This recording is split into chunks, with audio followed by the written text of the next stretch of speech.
నమస్తే, welcome to our channel. ఈ తమిళనాడు మరియు పశ్చిమ బెంగాల్ ఎన్నికలు ఏవైతే ఉన్నాయో, తమిళనాడులో అయితే పూర్తయిపోయింది. పశ్చిమ బెంగాల్లో 29వ తారీఖు రెండో విడత ఎన్నికలు జరగబోతున్నాయి. సో ఈ రెండు రాష్ట్రాల మీద ముఖ్యంగా పెద్ద ఎత్తున బెట్టింగ్ అయితే జరుగుతూ ఉంది. సో ముఖ్యంగా అయితే కనుక తమిళనాడుకు సంబంధించి విజయ్ ముఖ్యమంత్రి అవుతాడని, విజయ్ గెలుస్తాడని, విజయ్ ఓడిపోతాడని రకరకాలుగా బెట్టింగ్ అయితే నడుస్తూ ఉంది. సో పోలింగ్ శాతం పెరిగితే అధికార పార్టీ ఓడిపోతుంది, లేదా పోలింగ్ శాతం పెరిగింది కాబట్టి విజయ్ వల్లనే జనాలు పోటెత్తి ఓట్లేశారు కాబట్టి విజయ్కి ప్లస్ అవుతుంది, విజయ్ 30 సీట్లు గెలుస్తాడు, 40 సీట్లు గెలుస్తాడని పెద్ద ఎత్తున యువత బెట్టింగ్ అయితే పాల్పడుతున్నారు. ఒకటి గుర్తుపెట్టుకోండి, రాజకీయాల్లో ఎప్పుడూ కూడా 2+2 4 అవ్వదు. సో ఓటింగ్ శాతం పెరిగినప్పుడల్లా అధికార పార్టీకి ప్లస్ అవుతుంది, లేదా అధికార పార్టీ ఓడిపోతుంది.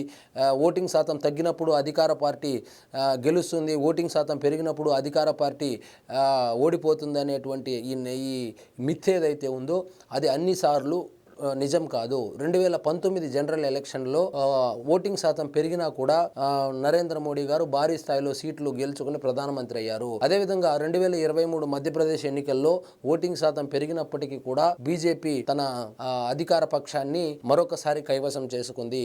కాబట్టి ఓటింగ్ శాతం ఏదైతే ఉందో అది అన్నిసార్లు పెరగడం వల్ల అధికార పార్టీకి డ్యామేజ్ జరగడమో లేకపోతే మేలు జరగడం అనేది సో అది కరెక్ట్గా చెప్పలేము. ముఖ్యంగా తమిళనాడు విషయానికి వస్తే అక్కడ కల్చర్ వేరు, అక్కడ జనాల నాడి వేరు, వాళ్ళ మూడు వేరు. ఇప్పుడు ఉదాహరణకు మనం బిర్యానీ తిన్నామంటే షేర్వానో లేకపోతే దాల్చానో తింటాం, వాళ్ళు వంకాయ కూర తింటారు. కాబట్టి వాళ్ళని గెస్ చేసేది చాలా కష్టము. ఎందుకంటే జయలలిత అంత బలమైనటువంటి జయలలితనే ఎమ్మెల్యేగా ఓడించినటువంటి చరిత్ర వాళ్ళది. స్టాలిన్ని ఓడించారు ఎమ్మెల్యేగా, అదేవిధంగా కరుణానిధిని ఓడించారు. వాళ్ళు ఎవరిని గెలిపిస్తారు, ఎవరిని ఓడిస్తారో అంతు చిక్కకుండా ఉంటుంది వాళ్ళ నాడి. సో అదేవిధంగా అక్కడ రాజకీయాలు కూడా అట్లే ఉంటుంది.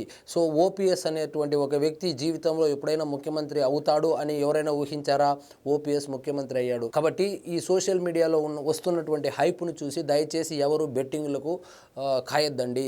ఉదాహరణకు ఆంధ్రప్రదేశ్ ఎన్నికలే చూసుకుంటే సో జగన్మోహన్ రెడ్డి గారు చేసినటువంటి ఆ హడావిడి ఏదైతే ఉందో వై నాట్ 175 అని చెప్పడము, అదేవిధంగా డబ్బులు ఇచ్చి ఈ ప్రీ పోలు పోస్ట్ సర్వే ఏదో ఉంటుంది కదా వాళ్ళనంతా కొనుగోలు చేయడము, న్యూస్ ఛానళ్లలో ఆయనకు అనుకూలంగా ఇన్ని సీట్లు రాబోతాయి, అన్ని సీట్లు రాబోతాయని ఢిల్లీలో టైమ్స్ నౌ అంట, ఎన్డీటీవీ అంట, ఇలాంటి వాటిలో 22 సీట్లు ఎంపీ సీట్లు గెలవబోతాడని చెప్పడము. అదేవిధంగా సిద్ధం సభలు జనాలు పోగేసుకొని సిద్ధం అని చెప్పి ఊదరగొట్టడము.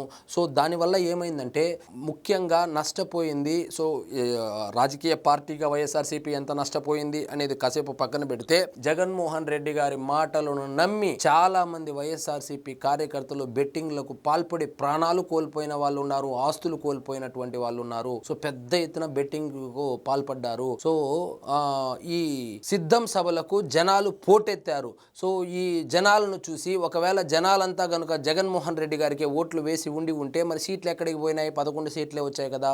కాబట్టి ఆ విజయ్ యొక్క ఆ సినిమా ప్రభావం ఏదైతే ఉందో, ఆ చరిష్మా ఏదైతే ఉందో దానివల్ల వచ్చినటువంటి ఆ జనాలే. కానీ ఆ జనాలను చూసి ముఖ్యంగా తమిళనాడులో బెట్టింగ్ వేయడం వాళ్ళు బెట్టింగ్ పెట్టుకోవడం ఒక ఎత్తు. ఆంధ్రప్రదేశ్కు సంబంధించి యువత తమిళనాడులో వాళ్ళు ఏదో సోషల్ మీడియాలో పెడుతున్నటువంటి పోస్టులను చూసి పెద్ద ఎత్తున బెట్టింగ్కి పాల్పడుతున్నారనేటువంటి వార్తలు కూడా వస్తున్నాయి.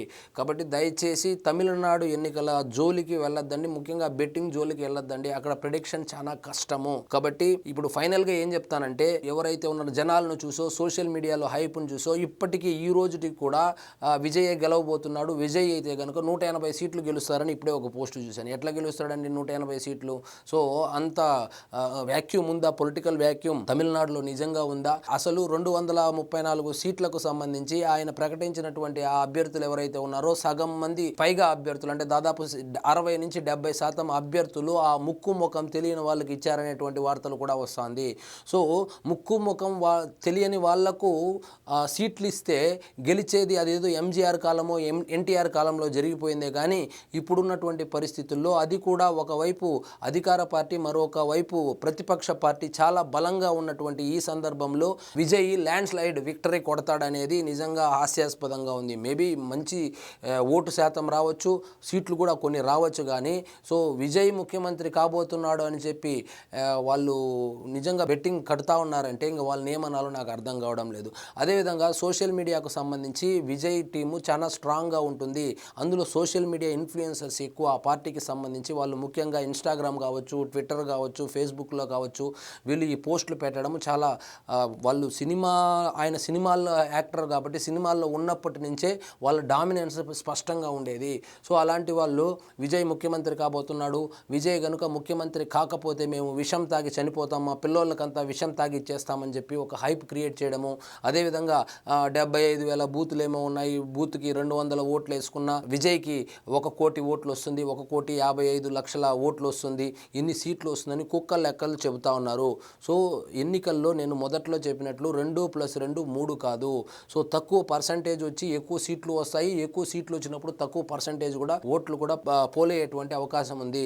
సో కొన్నిసార్లలో ఎక్కువ ఓటింగ్ శాతం వచ్చినా కూడా 1-2 సీట్లు కూడా గెలవలేకపోవడం కూడా చాలా సందర్భాల్లో చూసాము. కాబట్టి ఈ అవగాహన లేకుండా ఈ సోది కొడతా ఉంటారు ఈ యూట్యూబ్ ఛానళ్ళలో కావచ్చు, అదేవిధంగా టీవీ డిబేట్లలో కూర్చొని పోలింగ్ శాతం పెరిగిపోయింది, విజయ్ని చూసి పోటెత్తింటే పశ్చిమ బెంగాల్లో 92-93% వచ్చింది. అక్కడ విజయ్ ఉన్నాడు, పాండిచ్చేరిలో 90% నమోదైంది. సో అది కేవలము ఎస్ఐఆర్ ఒక ఇంప్లిమెంట్ చేశారు కాబట్టి, ఓట్లు తొలగించారు కాబట్టి సో ఓటింగ్ శాతం పెరిగింది. సో ఒకవేళ 1-2% అటు ఇటుగా ఉండొచ్చు, విజయ్ ప్రభావం ఉండి ఉండొచ్చు కాబట్టి దయచేసి ఒకటి గుర్తుపెట్టుకోండి, దేశ రాజకీయాలు వేరు, తమిళనాడు రాజకీయాలు వేరు. అక్కడ అంత ఈజీగా గెస్ చేయడం చాలా కష్టము. కాబట్టి ఈ ఆంధ్రప్రదేశ్లో జరిగినటువంటి సార్వత్రిక ఎన్నికలు ఏవైతే ఉన్నాయో అందులో ఏ విధంగా బెట్టింగ్లకు పాల్పడి జగన్మోహన్ రెడ్డి గారిని నమ్మి ఆ 175 అన్నాడు, ఇంత కాన్ఫిడెంట్గా చెప్తున్నాడు. 175 రాకపోతే పోతుంది, అందులో నుంచి 75 తీసేస్తే 100 సీట్లన్నా గెలుస్తాడు కదా, 100 గెలవకపోయినా 88 అయినా గెలుస్తాడు కదా, మ్యాజిక్ ఫిగర్ 88 కదా అని చాలామంది బెట్టింగ్లకు పాల్పడి ప్రాణాలు కోల్పోయారు, ఆస్తులు కోల్పోయారు, డబ్బులు కోల్పోయారు, జైళ్ళు పాలయ్యారు. కాబట్టి దయచేసి ఈ బెట్టింగ్ జోలికి వెళ్ళొద్దండి. ముఖ్యంగా తమిళనాడుకు సంబంధించి బెట్టింగ్ జోలికి వెళ్ళొద్దండి. 4వ తారీఖు వరకు వెయిట్ చేస్తే ఒకవైపు ఏమో ఐపీఎల్ బెట్టింగు, మరోవైపు ఏమో ఈ ఎలక్షన్కు సంబంధించినటువంటి బెట్టింగ్లు పెద్ద ఎత్తున చేస్తూ ఉన్నారు. కాబట్టి ఒకసారి ఆంధ్రప్రదేశ్ యొక్క పరిస్థితిని ఒకసారి గుర్తు చేసుకోండి.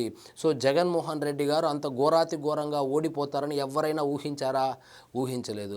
అదే ఈ ఎలక్షన్లో ఏమి ఎప్పుడు ఎలా జరుగుతుంది అనేది ఎవ్వరూ ఊహించలేరు. సో అన్నిసార్లు ఒకే విధంగా రిజల్ట్ అయితే రాదు. ఇప్పుడు పోలింగ్ పర్సంటేజ్ పెరిగినంత మాత్రాన అధికార పార్టీకి డ్యామేజ్ జరిగి ఉంటుంది. ఆ పోలింగ్ శాతం పెరిగింది కేవలం విజయ్ వల్లనే, పెరిగినటువంటి పర్సంటేజ్ మొత్తము విజయ్కే పడిపోయి ఉంటుంది. ఆయన సభలకు వచ్చినటువంటి వాళ్ళందరూ ఓట్లు వేసేసి ఉంటారు. ఒక ఊర్లో ఇంతమంది అభిమానులు ఉన్నారు, ఆ అభిమానుల్లో ఒకరున్నారు, ఆ ఇంట్లో మొత్తం జనాభా 10, ఆ 10 మంది వేసి ఉంటారు. ఇట్లాంటి కుక్క లెక్కలు పోస్టులుగా తయారు చేసి సోషల్ మీడియాలో తిప్పుతా ఉన్నారు. అట్లాంటి వాటి ట్రాప్లో పడద్దండి. దయచేసి జాగ్రత్తగా ఉండండి. ఇంకా 4 రోజులు ఉంటే రిజల్ట్ వస్తుంది. కాబట్టి దయచేసి ముఖ్యంగా ఈ ఐపీఎల్ బెట్టింగ్ ఎలాగా జరుగుతుంది అనుకోండి, ఇప్పుడు కొత్తగా ఈ ఎలక్షన్కి సంబంధించినటువంటి బెట్టింగ్ల జోలికి అయితే వెళ్ళకండి. సో ఇదండి ఈరోజు మన టాపిక్. మీకు ఈ వీడియో నచ్చినట్లయితే లైక్ చేయండి, షేర్ చేయండి, ఛానల్ మాత్రం సబ్స్క్రైబ్ చేసుకోవడం మర్చిపోవద్దు.